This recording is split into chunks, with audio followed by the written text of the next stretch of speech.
Well, hello there, folks. How's it going today? Hope everybody's doing really good. Got a hot coffee going here and a Les Paul custom shop on the bench. I'm the second owner of this guitar here. This is called a Les Paul Phantom, and it is a custom shop. And I think they made less than 30 of these guitars, to be honest with you. I'd have to look it up. I have the little leather book that comes with it and stuff too. I just happened to forget, I guess. But anyway, guys, this one has some replacement pickups in it. This is just the way I bought the guitar. These are bare knuckle pickups, hand wide in the UK. These have a ton of output, really hot pickups. Got a little bit of a dark sound to them, but it works really well in this guitar. I mean, this thing sounds really, really nice and plays really nice. So I'm going to show you the back of it and show you what we got going here. Okay, so here we are on the back side of the guitar. You can see the custom shop badge and all that. And it does have the serial number on the headstock. I'll show you that in a second. So this is the first time I've taken the guitar apart since I've owned it. And these pickups are 4-wire pickups. So I think what we're going to do to this is we're going to add some push-pulls on the volumes, I think. So we can split them and do all kinds of fun stuff. I look at it this way. The guitar has been modified already. This really isn't that invasive, so you might as well get it the way you like it. It's already been done. Once it's done, you gotta just go with it, okay? That's my theory anyway. So here's what I've been doing on it in the past few days. I'm gonna take you guys in and show you what's going on here on the neck. Okay, so there's the CS Custom Shop, the serial number. It's got Planet Waves lock and tuners. And, okay, so this is the way I bought the guitar. Well, it wasn't quite this way. The paint had been sanded off the neck, and it was just right to bare wood. The grain was raised and everything, and, it just feels hairy. I don't like that feeling. I just really hate that. It can stay smooth for a little while, and then just the moisture from your hand will get that wood wet, and it raises the grain. Mahogany's more porous than like maple, let's say. You can get away with stuff like this with maple a lot easier. When you break through the grain on mahogany, you usually need to fill the grain with something. And, Gibson did that. They used grain pore filler, basically, and that's why the guitars look, the color of the mahogany on a Les Paul looks like it's more reddish and kind of rusty brown. It's because of the grain filler, from what I've gathered. So anyways, this is what I've done to this. I wet this down. I did shoot video of this too, guys, but I lost it somehow, and you can't go back in time and recreate it. So I'm going to explain what I did here. I sanded this down. I took a wet cloth first and just wiped this down, let it sit for a minute, and let the grain raise a little bit, okay? And I took some micro mesh sanding pads and just lightly too, just lightly scuffed that with like 400 grit, and then I went to a couple steps up to 2000, and I wet it down again and did it one more time, and it felt pretty good. I could still feel that kind of fuzzy, hairy feeling. So then what I did, I took a cloth, just a clean cloth, and I took some Thompson's water seal, okay? You can buy this at hardware stores. It's for like sealing decks and that kind of stuff. So that's what I used. And I did that a few times, let it dry, and sanded it back a little bit. And then what I did is I took some black paint, same procedure. I put it on a cloth, And I kind of rubbed that into the pores, okay? And then I think I did a couple coats of it, which, I mean, basically what I put on, I wiped most of it back off, but it did leave some in the grain, okay? You can see that black coloring in the grain, right? So that filled in the pores of the wood. And then I sealed it again, and now it really feels smooth. I can feel just a slight bit of grain, but it's nothing compared to what it was. So I think what I'm going to do here is put another coat of sealer on this, and we'll let that sit again, and that should fill it in a lot more. And it won't be this color, you know. This is actually stained from the sealer too, but this was just, it looked like a brand new piece of wood, okay? Now I thought about respraying this and painting it, and I actually thought about even calling Gibson and seeing what it would cost to have this fixed, or you know, somebody like, you know, Groom Guitars, have one of the luthiers do it just for the provenance and what have you. But the more I thought about it, I just, you know, it's probably going to cost me $250 to ship it there and back, and you know, plus the labor cost, that kind of thing. I thought about taking it to, you know, maybe somebody that does auto body and paints cars, and then I just decided, you know what, I'm not getting rid of this guitar. I might as well just make it look the part, you know. And I think it looks a lot better with the kind of black grain filled in. You can still see specks of paint, you know, traces of paint up there on the top and on the bottom. To me, this looks more like the part, okay? And it doesn't feel like bare wood anymore, so I'm good with that. And like I said, I'll probably seal this one more time. The sealer doesn't make it really shiny. It just fills it in and leaves you with this kind of, you know, it's kind of like a satin finish or something like that, I would say.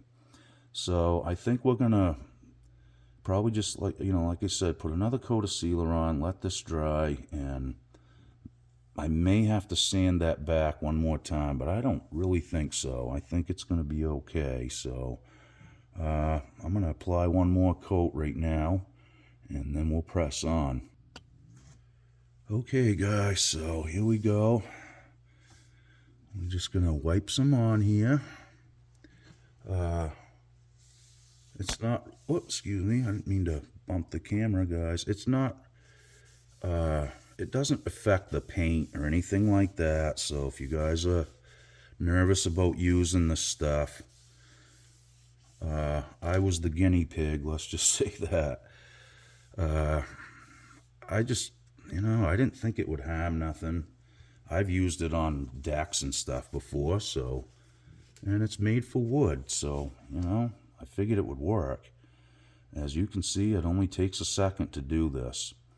Now, it looks like it's lacquered right now, and when this dries, that will all go away. It will just kind of go back to that kind of a satin look, and it seems to work quite well, it really does. I might put a little bit more right in this area.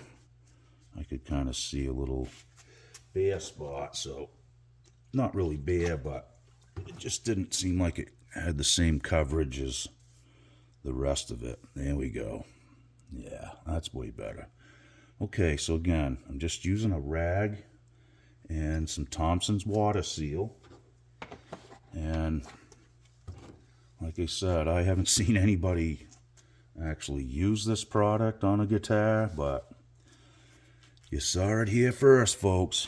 Yeah, it takes a lot of guts to experiment on a custom shop Les Paul, but somebody else already did some experimenting, so I figured, you know, the gate was open.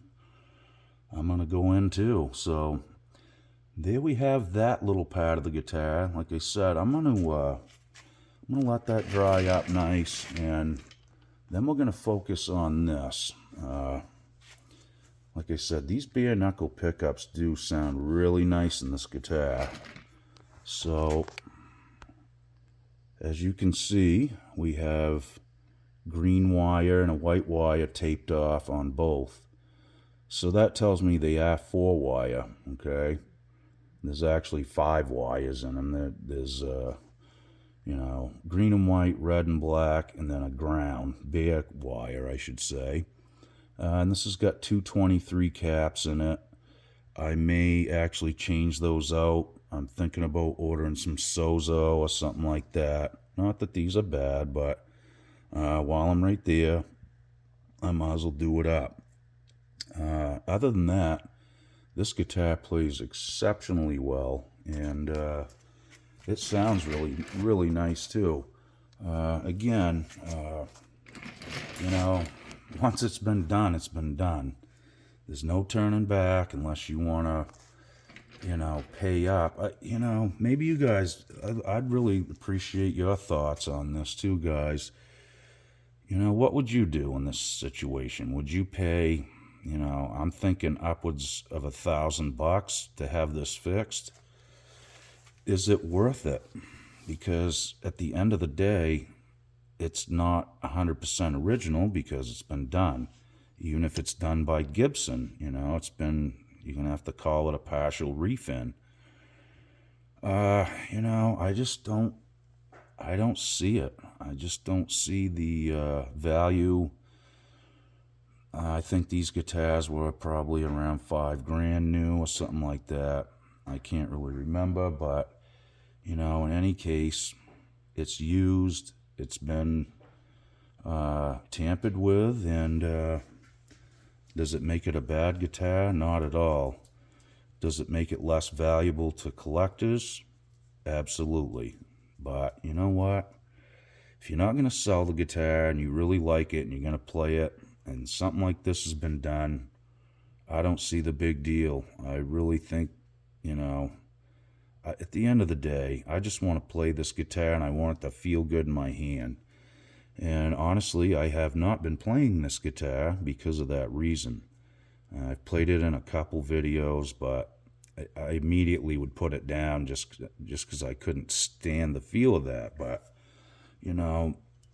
there's nothing wrong with that either. To each his own. I'm not saying anything bad about the person that did it or anything. I personally know these people, but it's not, I get it. I don't like the painted neck either. It feels really sticky. We know what that is, that lacquered neck feel, or painted. I use micro mesh, or you can use quadruple O steel wool, and if you just lightly, and I mean lightly, just scuff that finish, just to take a little of the shine off, not a lot of it either, it will smooth that up quite a bit, and I can deal with it at that point. Some people may not, but if you got that problem on your Gibson or any other guitar that the lac is just really sticky and too shiny and your hands stick on it when you're sliding up and down the neck, then that is an option. And, if you end up going through the paint like this, I just showed you a couple more options. So I think I'm going to be able to live with it like this. And like I said, I'm not sending it away and paying more money than, I'll probably get for the, I got to factor that in too. Is this guitar going up in value? I don't really know. The market's so different now that it's hard to say. But in any case, that's what we're going to do. And this is part 1, obviously. I do apologize for not getting a video up yesterday, guys, but I tried doing a guitar lesson, and I had to stop. I've got something majorly going wrong, and my fingers are numb right to about halfway up my palm. I mean, it just feels like they're asleep, like you sleep on your arm and you wake up, it's asleep, or your foot is. That's the sensation I'm getting. It's just tingly, and I can move them, but I have no touch, like 'cause I play with a pick and my fingers, right? And even doing that is odd to me. Excuse me, and just doesn't feel good. It's a really weird sensation. I don't know if it's carpal tunnel or if it's just, my own illness that I deal with every day, but it's no fun, and I'm not really happy about it. This has been going on. This is the 4th day. I've never had this happen to me ever in my life. My biggest fear was always something happening to my hands where I wouldn't be able to play anymore. And hopefully that day is not here today. So, in any case, I do truly apologize, guys. I like to put videos out every day if I can, just because I enjoy doing it. And I know you guys enjoy watching them. So, I do apologize. And we may have to do a bench video or two here for the next day, just till I find out what's going on here. And take it one step at a time, like everything else we do here, right? Okay, guys, well, thanks again, and stay tuned. We're going to get this thing back in order. I'm going to do some electrical modifications to it, and then we'll do a sound test on it. If I can't do it, I'll get somebody to do it for me, okay? All right, guys, hang in there. We'll see you real soon. Okie doke.